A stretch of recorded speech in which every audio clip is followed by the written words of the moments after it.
Oi, gente. Hoje eu tô gravando um vídeo muito despretensioso porque é a primeira vez que eu vou falar de um livro aqui nesse canal.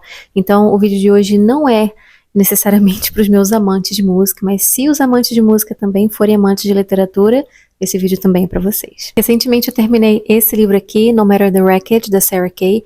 Eu fiquei absolutamente obcecada por isso aqui, mas não só. Eu fiquei também entusiasmada com o que ela faz aqui, porque ela não lança mão só de clichês ou frases de efeitos para pegar o leitor, não. Aqui ela vai usar puramente o emocional dela, uma percepção super aguçada do seu entorno, né, da sua realidade, e também um autoconhecimento que é de dar inveja. Aqui a gente encontra o tipo de poesia que a gente caracteriza como contemporânea. Toda poesia escrita entre os séculos 20 e 21 são caracterizados como poesia contemporânea, né? A graça disso aqui, para mim, eu acho que para muitos outros leitores que querem ler poesia, mas acham que é algo inacessível, é que a poesia contemporânea eu entendo como sendo algo quase experimental, mas de uma maneira muito intencional. Vou explicar. Ela é intencional porque se você quiser trabalhar só com versos livres, por exemplo, você não tem uma métrica poética definida, não tem estrutura rítmica, nenhum padrão de rima nos versos, você pode. Agora, se você quiser trabalhar com métrica definida, se você quiser estabelecer um padrão de rima, você pode também. Quer escrever sua poesia como se fosse um soneto? Escreva. Não quer escrever como se fosse um soneto? Não escreva, sabe? Se quiser, bem, se não quiser, amém. Você decide. Então, a poesia contemporânea, ela é uma porta de entrada para muitos leitores que querem ler mais poesia, mas não sabem bem o que fazer, por onde começar.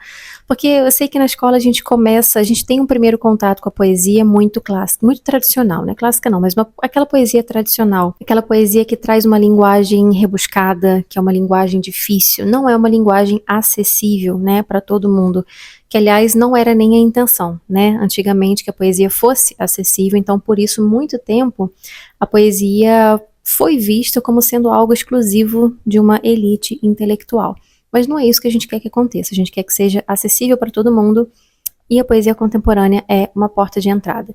Então aqui a gente vai ter esse misto, né, dessa linguagem um pouco mais pomposa ou a linguagem um pouco mais livre. Fica por critério do autor. Então não é só porque a poesia é difícil de ler, porque tem muita palavra complicada, porque tem métrica, porque tem padrão de rima, não é só por isso que ela é considerada poesia, tá?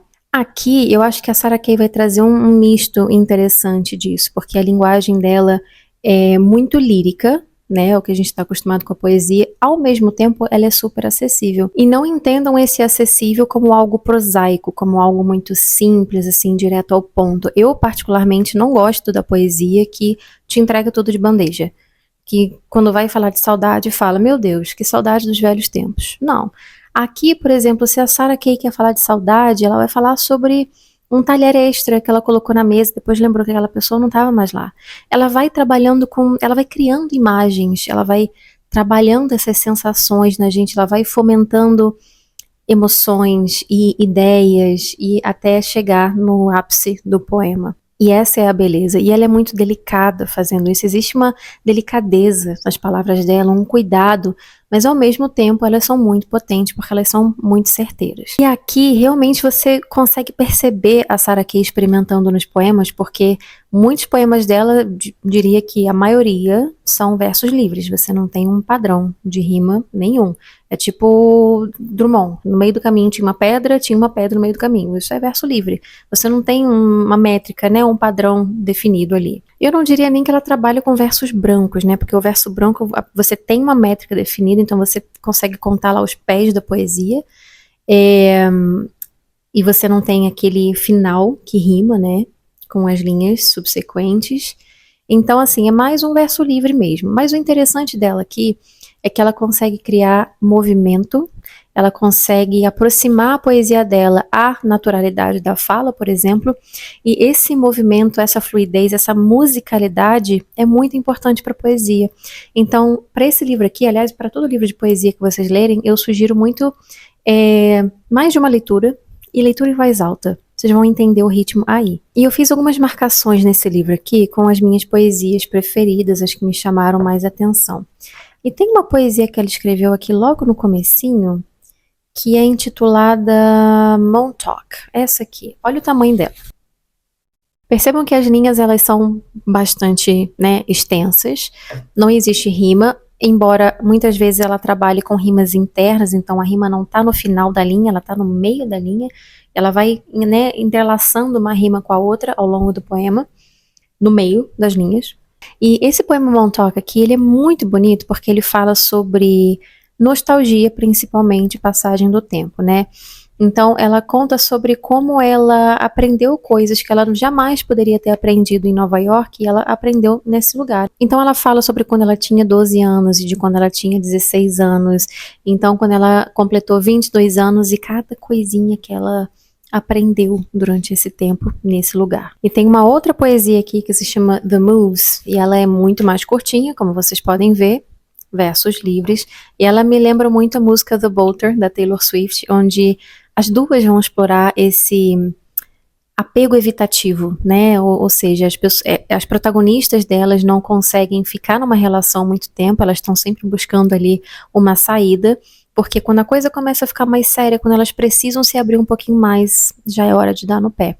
E esse poema fala exatamente sobre isso. Então, ela fala com profundidade, em pouquíssimas linhas. E tem um poema aqui que é muito interessante, eu não sei se eu vou conseguir achar ele agora, mas é um poema onde ela fala sobre os pais dela. Eu acho que é um dos 2 poemas que ela fala sobre a família dela junta. E aí, a princípio, numa primeira leitura, eu pensei, nossa, é um poema feliz, né, que fala sobre um casal feliz, parece que eles vivem em harmonia, e tá tudo bem, tá todo mundo sorrindo e tal. Mas aí depois eu li o poema pela segunda vez e pensei, caramba, não é nada disso. Você consegue ver nas entrelinhas o que talvez ela tenha querido passar pra gente, que é uma coisa bastante disfuncional e fadada ao fim. E quando eu cheguei a essa conclusão, eu fiquei triste, triste. Então, é por isso que eu sempre falo, leiam poesia mais de uma vez, porque muitas vezes na primeira leitura, você não consegue captar tudo que o autor quis dizer. Ou, sinceramente, às vezes o autor não quis dizer nada mais do que está escrito, tá? Muitas vezes a nossa interpretação é que vai, extrapola, sabe? Mas enfim, a graça é essa. Eu particularmente gosto muito dos poemas onde ela fala sobre a infância dela, onde ela fala sobre o pai, e obviamente os poemas de amor aqui também, que eles são bastante agridoces. Então, se vocês quiserem trabalhar o inglês, praticar o inglês, leiam esse livro, e se vocês quiserem começar a ler poesia, também é uma boa ideia, tá? Mas leiam com calma, alguns poemas são bastante extensos, como Mrs. Ribeiro, se não me engano, o nome do poema, que ela fez para professora, e ele tem vários níveis, vários estágios, então assim, pouco a pouco, sem pressa, que poesia a gente não lê correndo. É isso, espero que vocês tenham gostado desse vídeo, eu gostei de falar um pouquinho sobre poesia aqui, e quem sabe a gente se vê no próximo. Beijo!